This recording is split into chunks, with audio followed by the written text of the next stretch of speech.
The rain poured relentlessly that night, pounding against the windows of the small, crumbling house like 1,000 tiny hammers.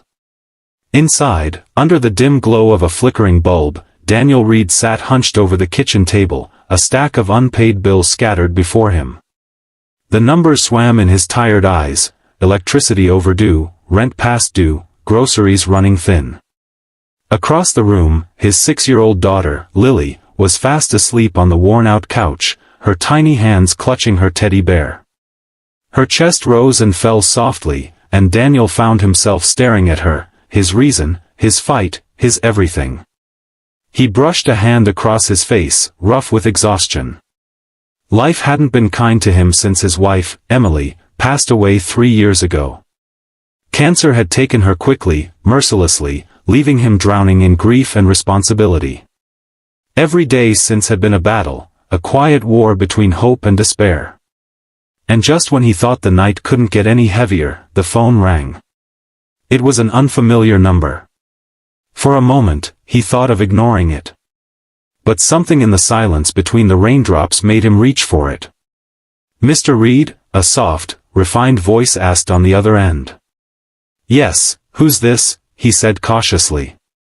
I believe you're my neighbor," she replied. "I live next door. I was wondering if you might spare a few minutes tomorrow morning."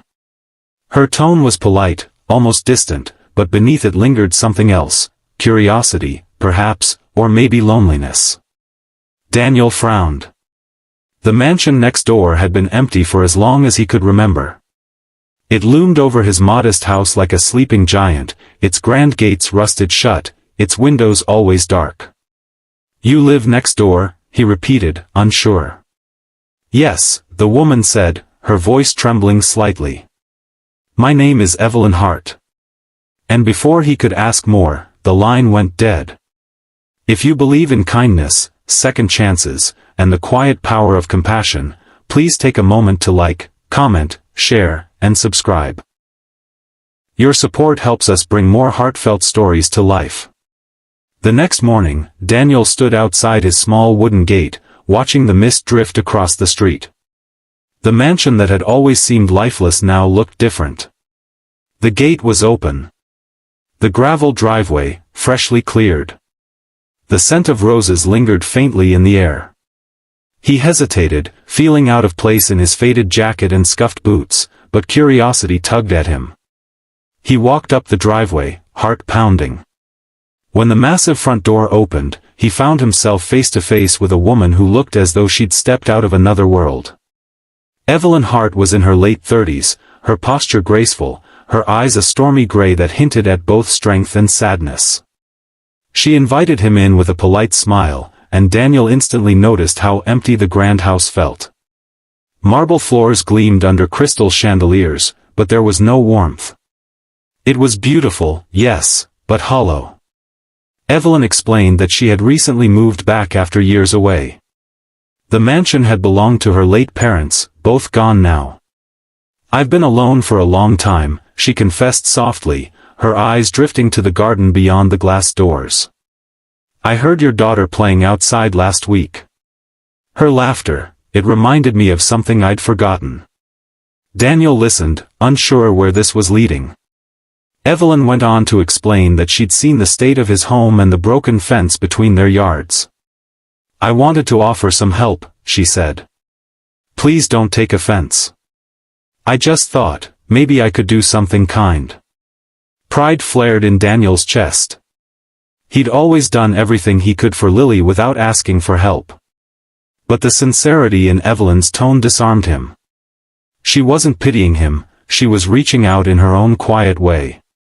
He thanked her, politely declined, and walked home. But that night, he couldn't stop thinking about her. There was something haunting about her eyes, something that mirrored his own loneliness. Days turned into weeks, and the two began to cross paths often. Sometimes Evelyn would wave from her garden, other times she'd send over small gestures, a basket of fruit, a warm loaf of bread, a handwritten note. Slowly, the barrier between their worlds began to fade. One afternoon, as Daniel worked on fixing his fence, Lily ran over to the mansion's garden to chase butterflies. Evelyn watched from her porch, smiling for the first time in what seemed like years. Daniel noticed that smile and felt a strange warmth bloom inside him. Over time, their conversations deepened. Evelyn told him about her past, the loneliness of growing up in a house filled with wealth but void of love, the years she spent abroad trying to escape the memories of her parents' cold perfection. Daniel shared his story too, the loss of his wife, the sleepless nights, the fear of failing his daughter. They talked until the sun dipped low and the crickets began to sing. Two broken souls finding quiet comfort in each other's presence. But life, as always, had its cruel timing. One morning, Daniel got a notice taped to his door. The landlord had sold the property, and he had 30 days to vacate. His heart sank. He'd barely managed to keep up with rent, buying a new place was impossible. That night, as he sat with Lily asleep in his arms, he wondered what he would tell her. The idea of losing the little home they'd built, the memories they'd shared, it shattered him. A few days later, Evelyn appeared at his door. "You're leaving?" she asked, her voice trembling. He nodded, trying to smile. "We'll figure something out." She looked at him for a long time, her expression unreadable. Then she said, "Daniel, I have an idea, but you may not like it." She paused before continuing. "The guest house behind my mansion, it's been empty for years. It's small but comfortable. Stay there. Just until you find your footing." Daniel wanted to refuse. Every part of him screamed against taking charity. But when he looked at Lily, her eyes wide with worry, he knew he couldn't let his pride rob her of safety. He finally agreed, promising himself it would be temporary. The move was quiet and simple. The guest house, though old, was cozy. The first night, Lily ran across the garden laughing, chasing the fireflies that danced in the warm air. Evelyn watched from her balcony, her eyes soft, her heart strangely full. For the first time in years, the mansion didn't feel so cold. As weeks passed, something remarkable happened. Daniel began repairing things around the estate, fixing broken lights, trimming the hedges, restoring the greenhouse that had fallen into ruin. Evelyn, in turn, started cooking again, inviting him and Lily for dinners that turned into late-night conversations by the fireplace. Slowly, the mansion began to feel alive again, filled with laughter, warmth, and the comforting sounds of family life. One evening, as Daniel repaired an old piano in Evelyn's drawing room, she sat nearby, watching his hands move with quiet skill. "You're good with your hands," she said softly. He chuckled. "Years of fixing things I couldn't afford to replace." Evelyn's smile faded slightly as she looked down. "You fix more than just things, Daniel. You bring life where there's been emptiness." The air between them grew still, charged with something unspoken. But happiness can be fragile. One rainy afternoon, Evelyn collapsed in her garden. Daniel found her just in time and rushed her to the hospital. The diagnosis hit like lightning: heart condition, long neglected, worsened by stress and years of solitude. She needed surgery soon, but she refused at first, saying she didn't want to burden anyone. Daniel stayed by her side through every test, every sleepless night in that cold hospital corridor. "You're not alone," he told her quietly one evening. "You saved me and my daughter when we had nothing. Let me be here for you." The surgery was risky, but Evelyn agreed. Daniel and Lily waited anxiously for hours, praying, hoping, whispering every wish they could think of. When the doctor finally emerged with a tired smile and said, "She's going to be fine," Daniel broke down, tears streaming down his face for the first time in years. Months later, when Evelyn returned home, she was weaker but smiling. She spent her recovery surrounded by the laughter of a little girl and the quiet strength of a man who refused to give up on her. In that time, something deeper than gratitude bloomed: love, gentle and unexpected. One golden evening, Evelyn sat with Daniel on the porch, watching Lily play under the setting sun. The mansion glowed behind them, no longer a symbol of loneliness, but of renewal. "You know," Evelyn said softly, "I used to think this house was a prison. But you and Lily, you turned it into a home." Daniel smiled, taking her hand. "Maybe we both just needed someone to remind us that broken things can be made whole again." And in that simple moment, surrounded by laughter and the soft rustle of leaves, they both realized that life had given them a second chance. Not just at happiness, but at family. If this story touched your heart, please take a moment to like, comment, share, and subscribe. Your support helps us bring more stories of hope, love, and redemption to life. Before you scroll away, tell us in the comments, do you believe that kindness from a stranger can change a life forever? As the camera pans out in your mind, you can almost see it, the small guest house glowing warmly under the stars, the grand mansion standing tall and alive again, and a single dad who finally found not just a home, but a place where his heart could rest. Rain hammers down like bullets from a merciless sky, drenching my scrubs as I dash from the hospital's back exit. The metallic scent of blood lingers on my skin from the donation I just finished. My ritual, a futile attempt to atone for the parents I couldn't save in that wreck 5 years ago. My shift as a nurse ran long, patching up the endless stream of the city's wounded, but now the night presses in, heavy and unforgiving. Gunshots crack through the storm, closer than the distant thunder I mistook them for. My pulse spikes, feet slipping on the slick alley pavement. This shortcut was a bad idea, but stubborn me thought it would shave minutes off the walk to my car. Another shot explodes, echoing off the brick walls. A guttural groan follows, and a figure stumbles into view from the shadows. A man, tall and imposing, clutching his side as he collides with a rusted dumpster. Blood blooms through his fingers, dark and viscous, mixing with the rain into rivulets that snake toward my sneakers. His eyes, sharp and piercing blue even in the dim light, fix on me with an intensity that pins me in place. He's dressed in a suit that screams money, but it's ruined now, torn and soaked. "Help!" he grits out, his voice a low rumble that carries authority despite the pain etching his features. Logic screams to run, to scream for security back at the hospital, but that vulnerable core in me, the one that's bandaged too many strangers, overrides it. I drop my bag and kneel beside him, the cold water seeping into my knees. "Move your hand," I order, my nurse's training kicking in. The wound is ugly, a deep graze from a bullet, possibly nicking something vital. Blood pulses out rhythmically, and his face pales under the street lamp's harsh glow. His other hand shoots out, gripping my arm with surprising strength. No cops, no hospital. His breath comes in ragged bursts, and those eyes, God, they're like storms trapped in ice, bore into mine. "Who's after you?" I demand, but he sways, eyelids fluttering. Panic surges. I can't let him bleed out here. Not when I've just given blood that might save someone like him. I loop his arm over my shoulder, heaving him up.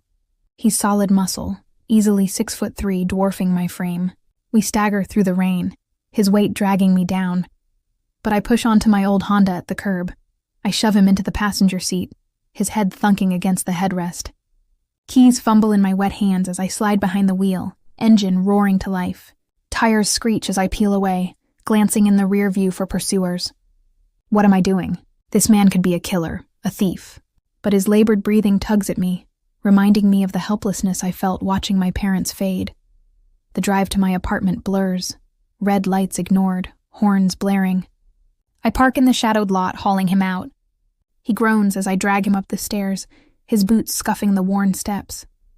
Inside, I flip on the light, laying him on the threadbare couch. His shirt sticks to him.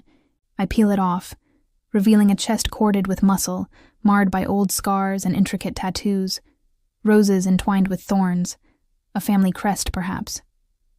The wound gapes, needing immediate attention. I grab my kit from the bathroom, sutures, antiseptic, gloves. As I clean the gash, he stirs, eyes snapping open. "Who are you?" His voice is stronger, laced with suspicion. "Elena," I say, threading the needle. "Hold still." The first stitch pulls a hiss from him, but he watches me, unblinking. Dante, he replies, wincing as I work. You shouldn't have gotten involved. Story of my life. I tie off the thread, bandaging it tightly. His skin is warm under my fingers and a jolt passes between us. Electric, unwelcome. I pull back, but his hand catches mine. Your hands, steady. Like you've done this before. Nurse. I mutter, heat rising in my cheeks. The room feels smaller, his presence filling it. Sirens wail in the distance, growing louder. Headlights pierce the curtains, sweeping the walls. My stomach knots. Who's out there? Them, he says flatly, sitting up with a grimace. You need to hide. I peek out. 2 black SUVs idling, men in suits scanning the building. One points at my car, blood smeared on the door. Dante's behind me, his heat pressing close. My blood. They tracked it. Fear claws up my throat, but I square my shoulders. We need to go, he nods, grabbing his shirt. Your place is burned now. We slip out the back, rain still pouring. His arm around my waist steadies us both as we duck into shadows. A payphone booth provides cover. He dials a number speaking in clipped Italian. Pick up, now. Minutes later, a sleek black car pulls up. We dive in, speeding away as shouts erupt behind us. Dante leans back, eyes closed, but his hand finds mine, squeezing. You saved me twice tonight. Donated blood earlier, I confess. AB negative, rare, his eyes open, surprise flickering. That was for me. Transfusion before the hit. Coincidence crashes over me. Fate or a curse? Internal thoughts whirl. Why him? Why now? My trust issues scream to bolt, but his touch anchors me. The car weaves through the city, heading to the hills.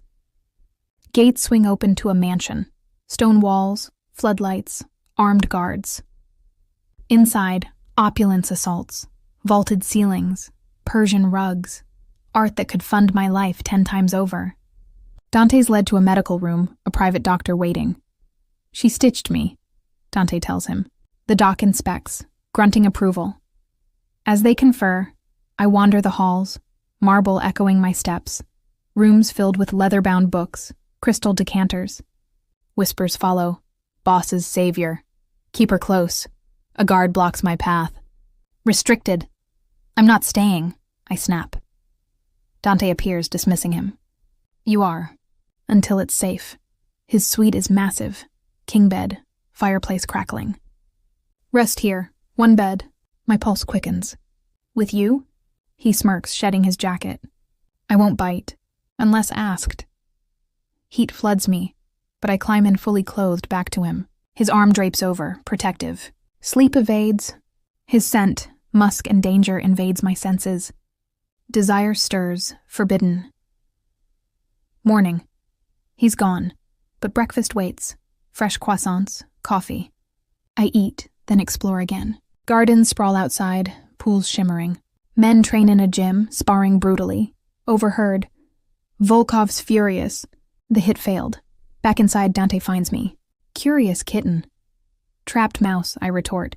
He pulls me into a study. Walls lined with monitors showing hotel feeds. His business. I own chains, legit. But enemies don't care. Why me? I press. Your blood binds us. His fingers trace my jaw. Chemistry crackles. Lips inches apart. An explosion rocks the grounds. Car bomb at the gate. Dante shields me as debris flies. Gunmen breach, firing wildly. His men counter, but chaos reigns. Dante draws a gun, face hardening. Stay behind me. Shots whiz. A bullet grazes my arm. Pain flares, but adrenaline surges. He takes down 2 attackers. Ruthless efficiency. In the lull, he bandages me. This is my fault. Your world, I whisper. He nods. And now yours, life changed. Bound by blood, danger, desire. The cleanup. Bodies removed, repairs begun. Dante's power evident. Calls to officials. Bribes smoothing it. Night falls. We share the bed again. His stories slip out. Childhood in Italy. Father's empire. Betrayal that scarred him. Internal conflict. Attraction grows. Fear lingers. Stubborn independence wars with craving his protection. A quiet moment. His lips brush mine, tentative. Pull back. Tension builds. Another attack looms. Scouts report Volkov's approach. Dante prepares, arming me. Fight or flee? Fight, I choose. Act ends with irrevocable tie. His kiss seals it amid preparations.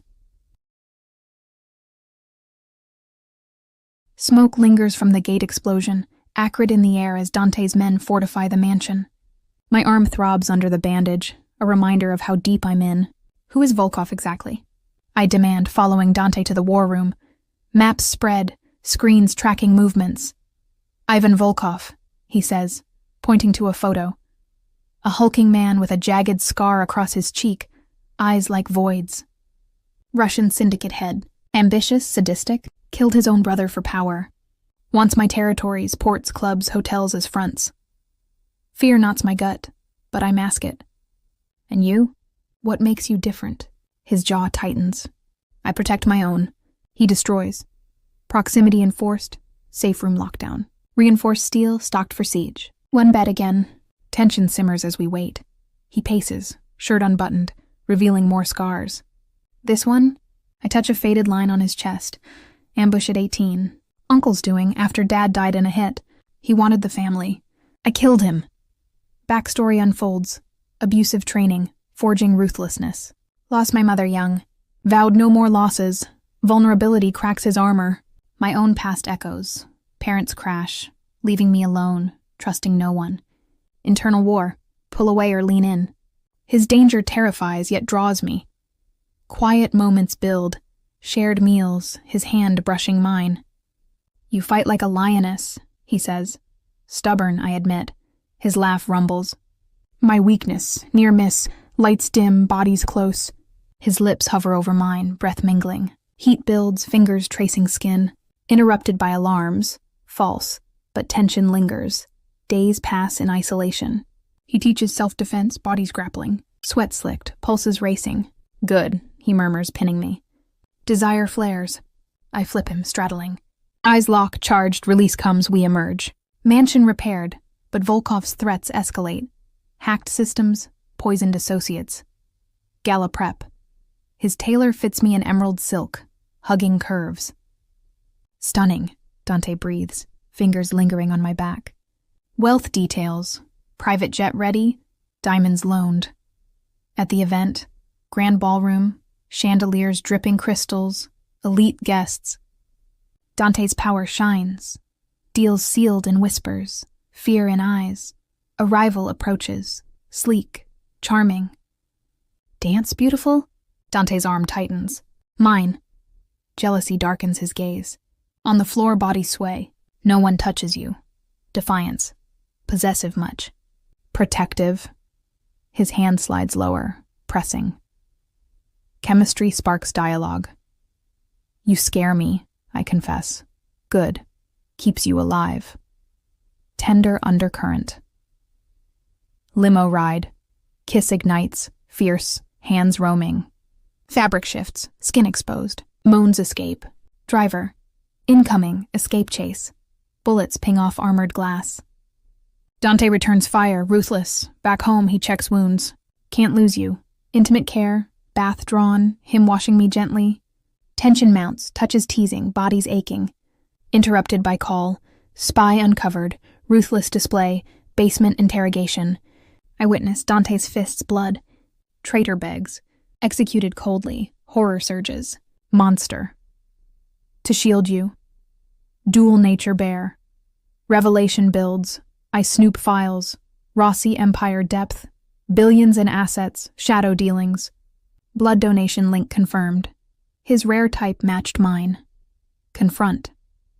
You knew from the start? Nod. Fate. But attraction. Real. Internal conflict peaks. Love budding versus self-preservation. Volkov's antagonism strengthens. Personal taunts via hacked video. Your nurse dies slow.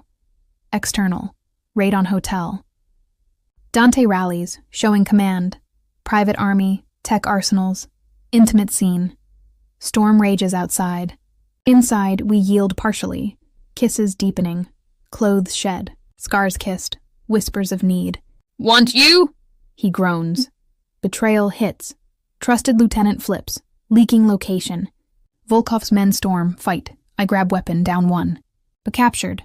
Hooded, dragged. Midpoint. Hood off in Volkov's lair. He leers. Rossi's weakness.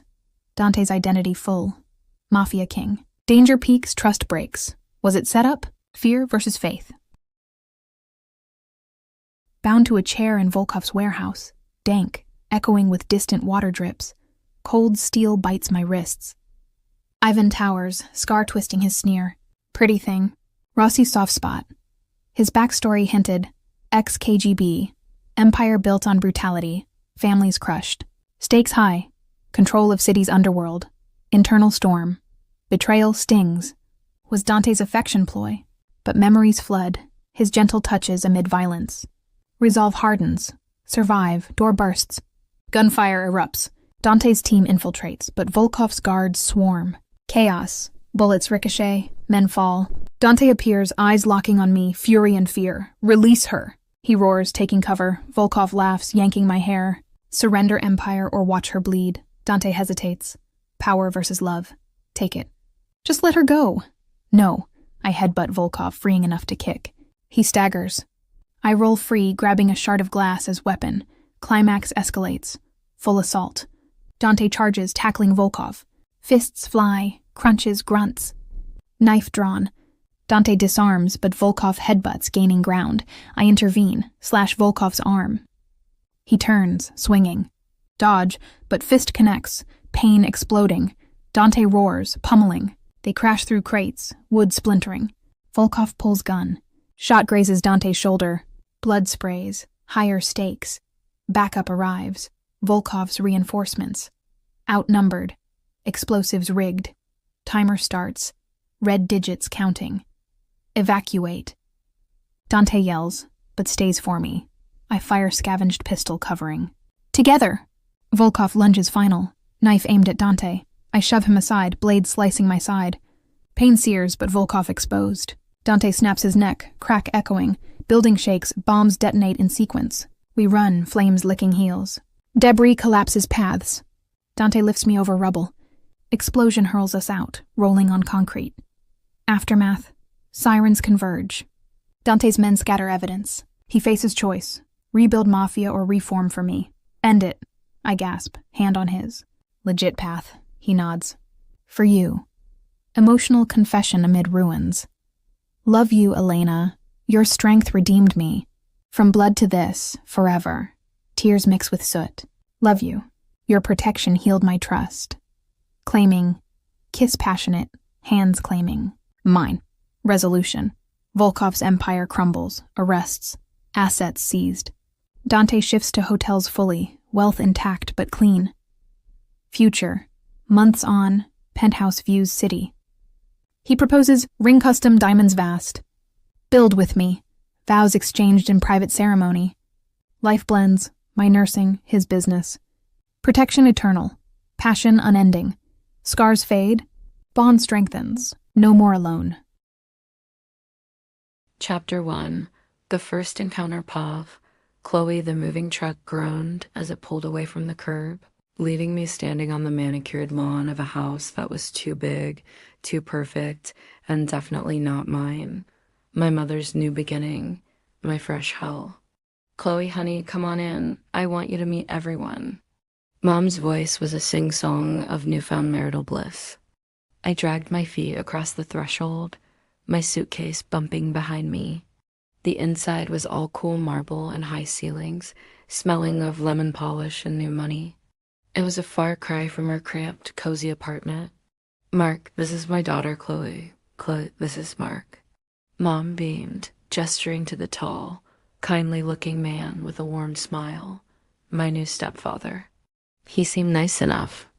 It's great to finally meet you, Chloe. We're so happy to have you here, he said, and it almost sounded genuine. Thanks, I mumbled, forcing a smile. It's a beautiful house. Where's Chase? Mom asked, looking around. I wanted Chloe to meet him. As if on cue, a door down the hall swung open. My breath hitched. He emerged shirtless, a towel slung low over his hips, damp hair curling at the nape of his neck. Water droplets glistened on a torso carved from pure arrogance-defined abs, a tattoo snaking over his rib cage, and a confidence that filled the expansive hallway. He was all sun-kissed skin and stormy gray eyes that locked onto me with unnerving intensity. He didn't say hello.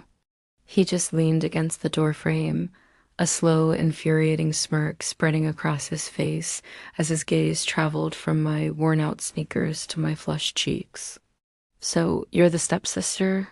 he drawled, his voice a low rumble that did things to my stomach I refused to acknowledge. "Jace," Mark warned, but there was a fond exasperation in his tone. "Put a shirt on." Jace ignored him, pushing off the doorframe and taking a step closer. My heart hammered against my ribs. He was taller up close, all lean muscle and intimidating presence. He stopped just a foot away, the scent of soap and something uniquely masculine washing over me. He leaned in, his breath ghosting my ear, and whispered the words that sealed our fate. "This house isn't big enough for both of us." Chapter 2. Lines crossed POV. Jace, she was everywhere. In the kitchen, pouring orange juice. On the couch, reading a constant, frustrating distraction in tiny sleep shorts and a messy bun. Chloe, my new stepsister. She looked at me like I was something she'd scraped off her shoe. I found her alone after dinner, loading the dishwasher. The tension in the room was thicker than the steak we'd just eaten. "You know, you could try smiling. It might make living here less painful for the rest of us," I said, leaning against the counter. She didn't even look at me. "I'll work on it right after you work on basic human decency, like wearing a shirt." I chuckled, moving closer. "Did it make you uncomfortable, Chloe?" She finally turned, her blue eyes flashing with fire. "You wish I've seen better at a public pool?" The insult was weak, and the blush on her cheeks gave her away. I loved it. I loved the way her breath hitched when I got near. It was a game. It had to be. "You talk a big game for someone who looks like she's about to jump out of her skin," I murmured, crowding her against the kitchen island. Our voices were low, heated. The air crackled between us.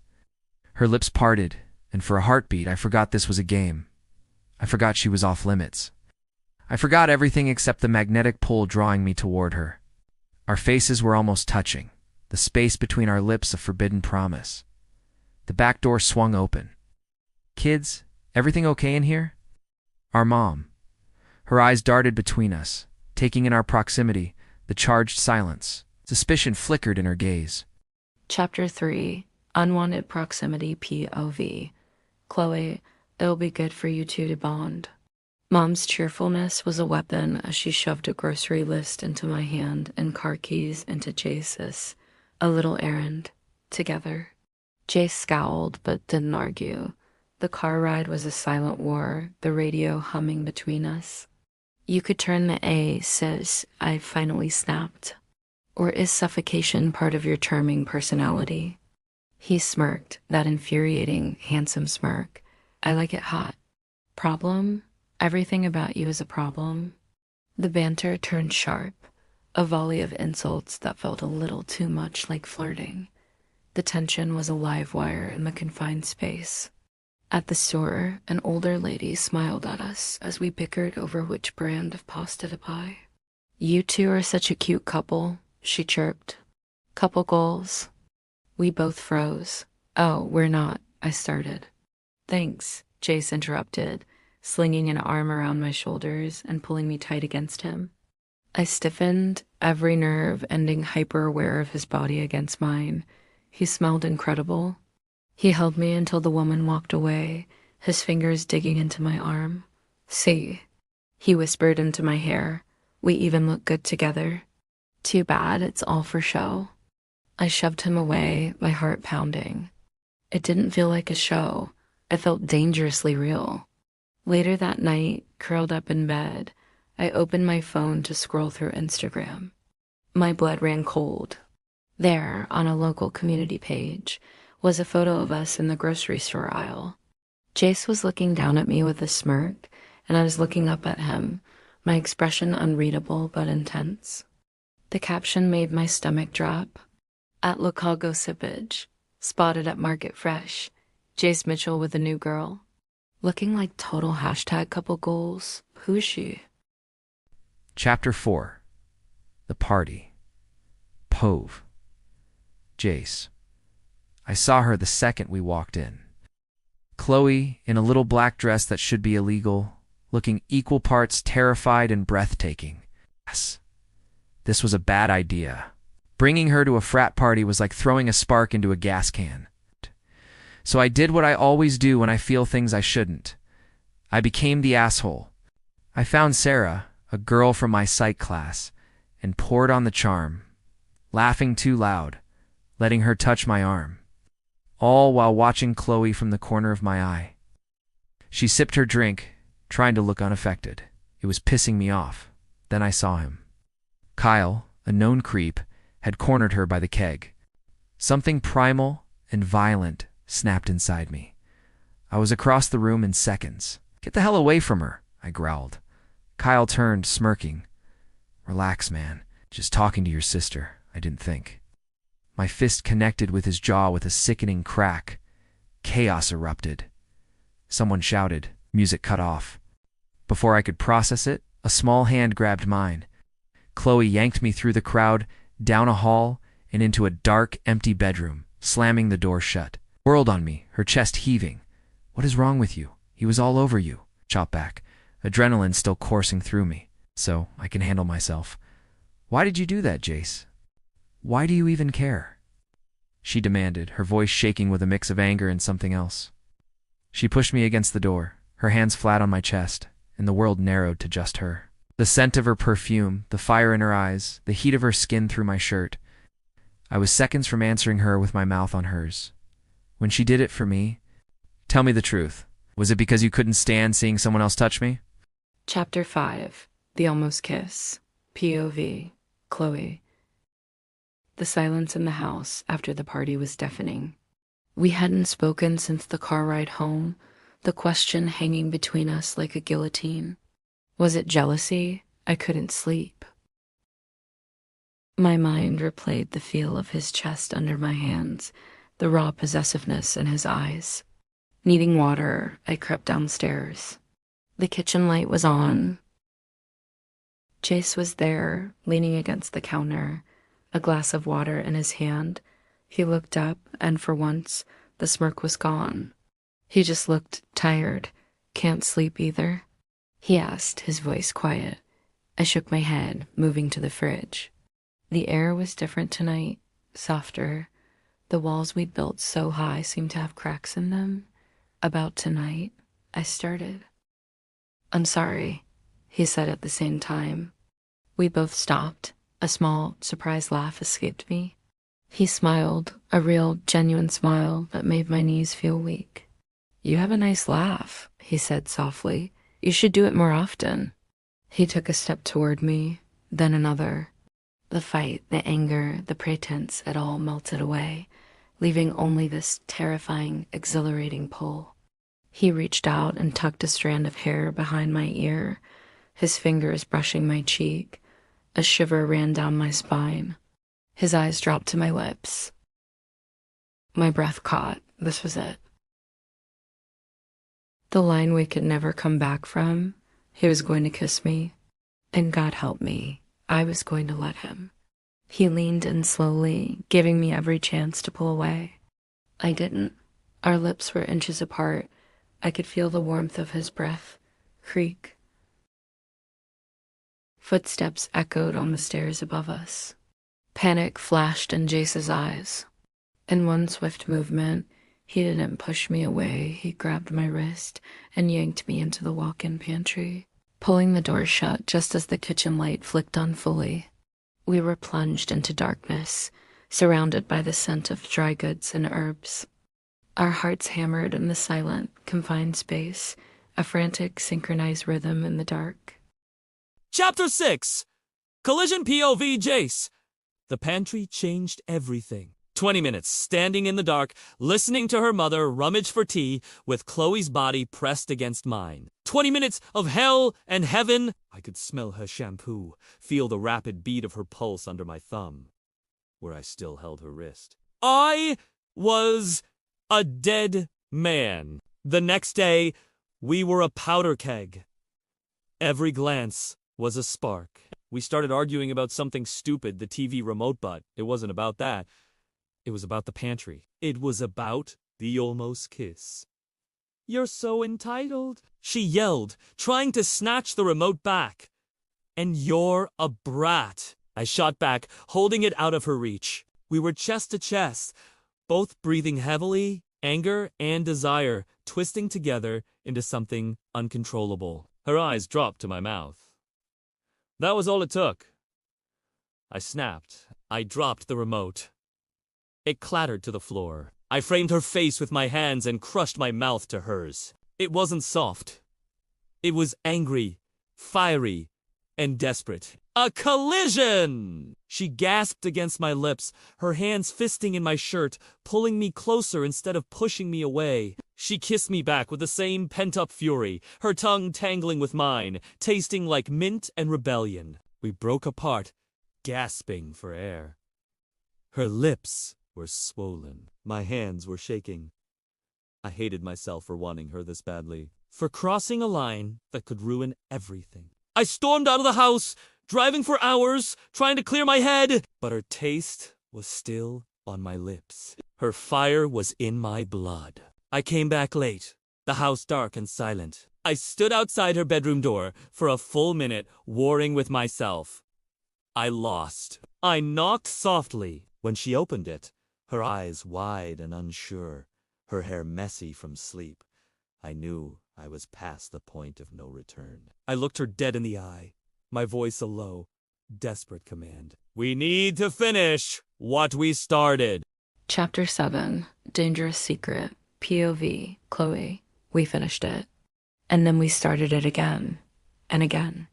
Our world became a web of dangerous secrets, stolen kisses in empty hallways, heated whispers behind locked doors, his hands on my skin in the dark of my room, his mouth silencing my moans. Every touch was a betrayal and a salvation. I felt terrified of getting caught and more alive than I'd ever felt. We were careful, we were paranoid, we were addicts. "This is insane," I breathed one night, tangled in his sheets, his heart thundering under my ear. "I know," he murmured into my hair, his fingers tracing patterns on my bare back. "Do you want me to stop?" I lifted my head to look at him. The usual arrogance was gone, replaced by a vulnerability that stole my breath. "No," I whispered. "Never." He kissed me, slow and deep, a kiss that felt like a promise and a goodbye all at once. The next morning, I slipped out of his room at dawn, the house still asleep. I tiptoed down the hall, a giddy secret smile on my face. I didn't see him until it was too late. Liam, Jace's best friend since kindergarten, was coming out of the guest bathroom, pulling a hoodie over his head.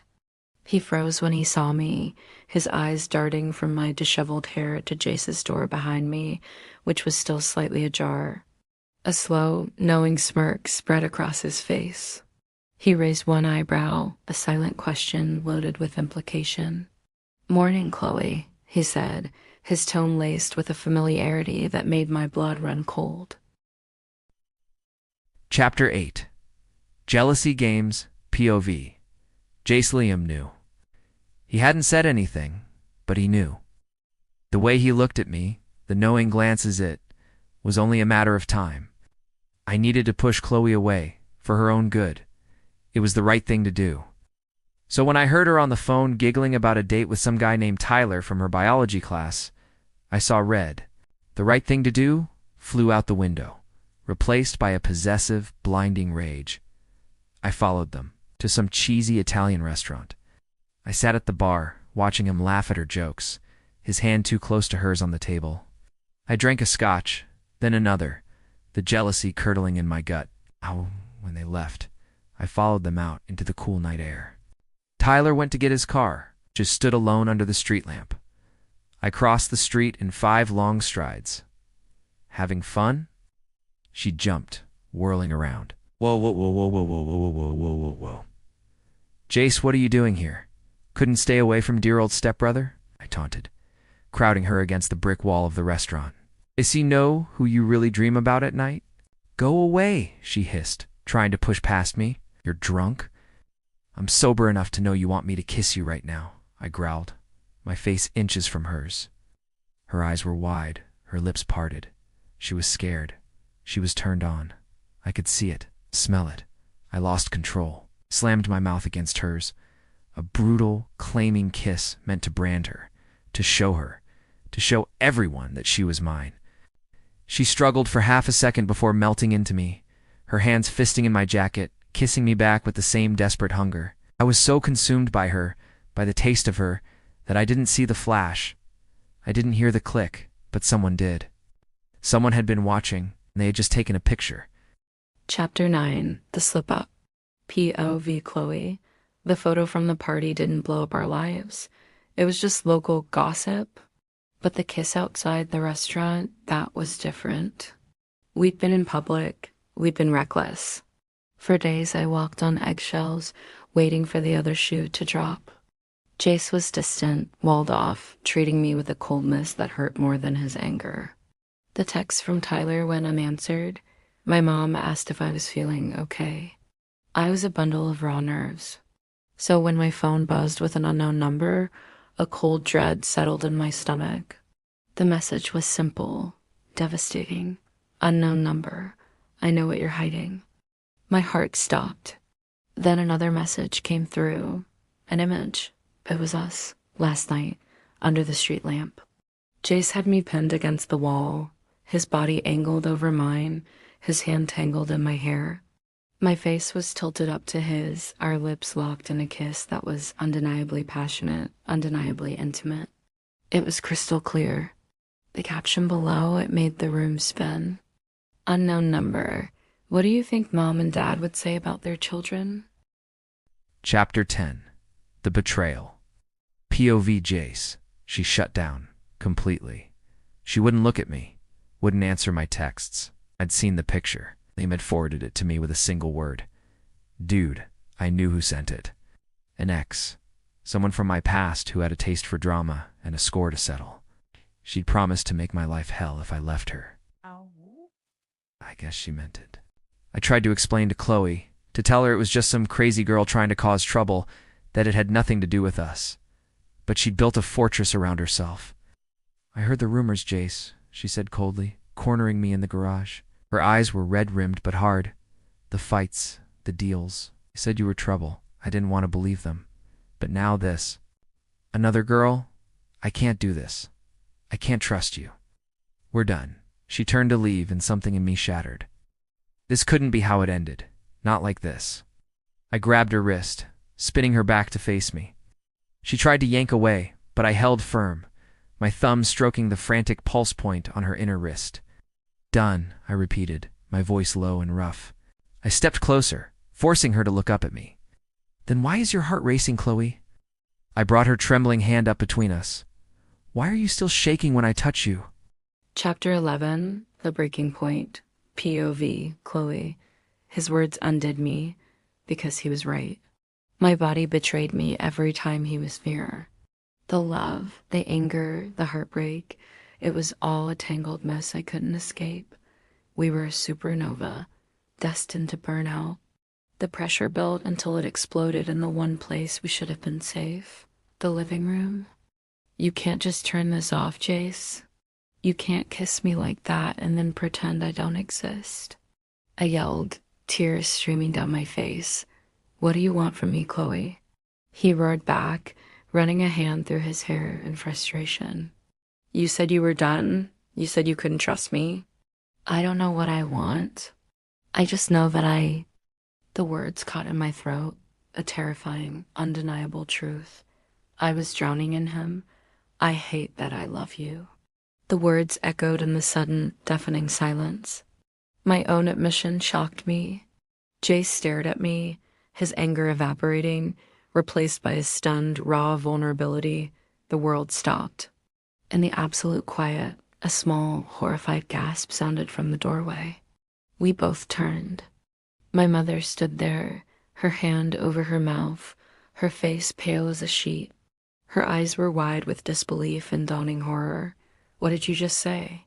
she whispered, her voice trembling. Chapter 12. Risking It All POV. Dual POV, Chloe and Jace. Chloe. Time froze. My mother's face, a mask of shattered trust, was imprinted behind my eyelids. I wanted the floor to swallow me whole. This was it. The end of everything. The end of her happiness. The end of our family before it even began. I looked at Jace, expecting to see guilt, regret, the urge to run. But I didn't. Jace, I saw the panic in Chloe's eyes, the shame. I saw her crumbling, and in that moment, nothing else mattered. Not the consequences, not the fallout, not the damn title of stepbrother. I'd spent my whole life running from anything that felt real. I wasn't running from her. Chloe. He took a step toward my mother, his shoulders squared. Linda, he said, his voice surprisingly steady. It's not what you think. I heard her, Jace. Mom cried, her voice breaking. I heard what she said. Then you heard the truth. He said louder, his gaze locking with mine, a declaration. He turned back to my mom, his expression fierce, protective. We didn't plan this. We tried to fight it, but it's real. Jace, I was laying it all on the line. For her, I reached back, my fingers finding Chloe's. They were ice cold. I laced them with mine, holding on tight. I love her. Chloe.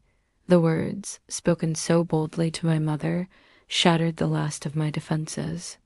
The fear was still there, a cold knot in my stomach, but beneath it surged a wave of defiant, terrifying hope. I tightened my grip on his hand, stepping forward to stand beside him, to face it together. We stood there, a united front against the coming storm, waiting for her reaction. The silence stretched, thick with unspeakable things.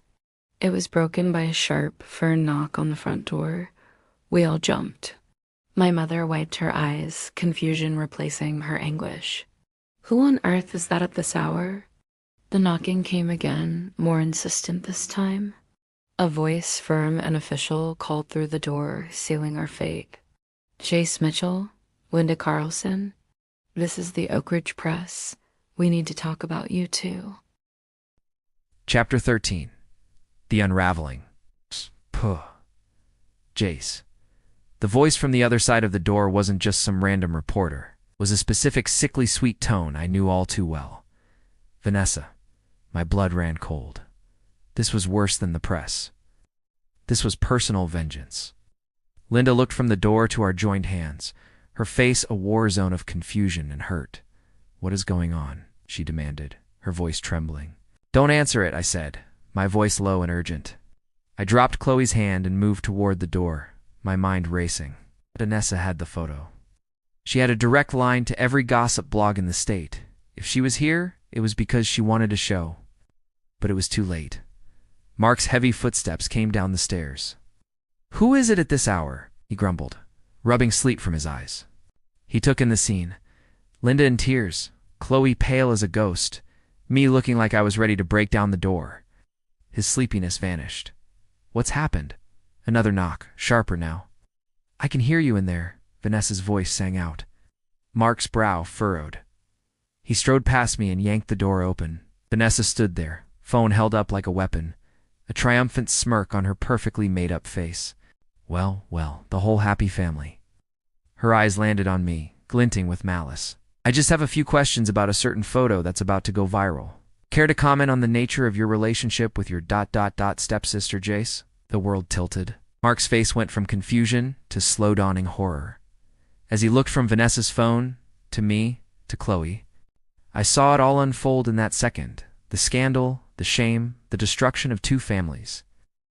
I did the only thing I could think of to stop the bleeding. I took a step forward, putting myself between Vanessa and my family. There is no relationship, I said, my voice cold and flat, devoid of all emotion. I didn't dare look at Chloe. It was a mistake, a stupid, drunk mistake. She means nothing to me. The silence behind me was more deafening than any scream. Chapter 14. The Aftermath. POV Chloe. The words were a physical blow. She means nothing to me. They echoed in the vast, silent foyer, each one a shard of glass tearing through me. I felt the air leave my lungs. I saw my mother's shoulders slump in a weird mix of relief and residual shock. Mark's face was unreadable. Jace stood with his back to me, a solid wall of betrayal. Vanessa's smirk faltered, cheated of her grand moment. That's not what it looked like in the picture, she pressed. It was a mistake, Jace repeated, his voice like stone. Now get off our property before I call the cops. He shut the door in her face, the final click of the lock sounding like a cell door slamming shut. He turned around slowly, finally meeting my eyes. His were empty, hollow. I didn't wait for an explanation. There were no words that could fix what he had just done. I turned and ran up the stairs, ignoring my mother's call of my name. I locked my bedroom door and slid down to the floor, the sobs finally wrenching their way out of my chest. He had chosen them. He had chosen the easy lie over the impossible truth. He had saved our parents' world by utterly destroying ours. Hours later, a soft tap came at my door. Chloe, honey. It was my mom. I didn't answer. I believe Jace, she said through the door, her voice hesitant. I believe it was a mistake. Let's just ... Let's just forget this ever happened, okay? For the sake of the family. I squeezed my eyes shut, forget, as if my heart hadn't just been ripped out and handed to me in a box. The silence stretched, and eventually her footsteps retreated. The house felt quiet again. Then I heard it. The faintest sound from the other side of my bedroom wall. Jace's room. It was the sound of something shattering against a wall. Then another. Followed by a raw, guttural shout of anguish that was quickly muffled. He was destroying his room. He was feeling it too. It was the only thing that kept me from completely breaking. The proof that his words to Vanessa had been the lie. But it didn't change anything. The damage was done. My phone lit up on the carpet beside me. A text from an unknown number, again. This time, it was a video. A short, shaky clip taken through a window last week. It was us in a pool house, tangled together in the moonlight. His lips on my neck, my head thrown back in pleasure. The message below was simple. Unknown number. He can deny it all he wants. But I have proof. You have 24 hours to call me. Or this goes everywhere. Chapter 15. The Confrontation. BOV, Jace. I destroyed my room. I put my fist through the drywall. It didn't help. The look on Chloe's face was burned into my brain. The hurt, the betrayal. I had to make her understand. I had to fix it. I waited until the house was asleep. I knew her window was unlocked. It was a risk, but I was past caring. I slipped out my own window, climbed across the porch roof, and tapped on her glass pane. Chloe, I whispered urgently. Please, open up. For a long minute I thought she wouldn't. Then the window slid up. She stood there, her face pale and streaked with dried tears, her arms crossed over her chest. She looked shattered. What do you want, Jace? Her voice was flat. You made your position perfectly clear. Let me explain. There's nothing to explain. You've lied to protect yourself. I've lied to protect you, I hissed, climbing into her room. I stood before her, desperate for her to see. Vanessa is unhinged. If I had admitted it, she would have torched everything. Your reputation, your life. My dad would have kicked me out, and your mom would have looked at you differently forever. I gave her a boring story she couldn't sell. Drunk mistake is page 10 gossip. Forbidden step-sibling affair is a headline that ruins lives. Her defensive posture softened, just a fraction. You called me nothing, she whispered, the pain fresh in her eyes. I reached out, cupping her face. She flinched, but didn't pull away. You are everything, I said, my voice breaking. You have to know that. You're the only thing that has ever felt real in my entire life. I would rather you hate me for lying than let the world destroy you for loving me. A single tear traced a path down her cheek. I brushed it away with my thumb. I got a text, she said quietly, her voice hollow. She showed me the video. Rage, white-hot and blinding, surged through me. Vanessa had crossed the line she couldn't uncross. This ends now, I growled, taking her phone. I'm dealing with this. Jace, no, but I was already climbing back out the window. Her phone clutched in my hand. I didn't stop. I drove to the only place I knew Vanessa would be at this hour, the all-night diner off the highway. I found her in a booth, laughing with a friend. She saw me coming, and her smile turned victorious. Jace, come to apologize? Slammed Chloe's phone down on the table, the video playing on a loop. Delete it. All of it. The photo, this, everything. Now she leaned back, smug. Or what? I leaned down, planting my hands on the table, getting right in her face. My voice dropped to a low, dangerous whisper that made her flinch. Or I tell everyone how you stole your daddy's credit card to pay for those fake IDs last summer. Or how you were the one who keyed the principal's car, not your little lackey. Or I said, my eyes locking on hers, I send the photos you sent me last year to every college admissions officer you applied to. You want to play blackmail, Vanessa? Let's play. I have nothing left to lose. Her face drained of all color. Smirk was gone, replaced by pure fear. She fumbled for her phone, her hand shaking. Okay, just ... don't. I watched her like a hawk as she deleted every file, every backup, every trace of Chloe and me from her phone and her cloud accounts. When it was done, I snatched Chloe's phone back. Anything ever leaks, I know it's you. I will end you. I turned and walked out, the bell on the diner door jingling behind me. It was over. She was neutralized. I pulled out my phone to text Chloe that it was handled, that we were safe. But before I could, a new message flashed on my screen. It was from my father. Dad, come home now. We found the hole in your wall. We need to talk about where you've really been going at night.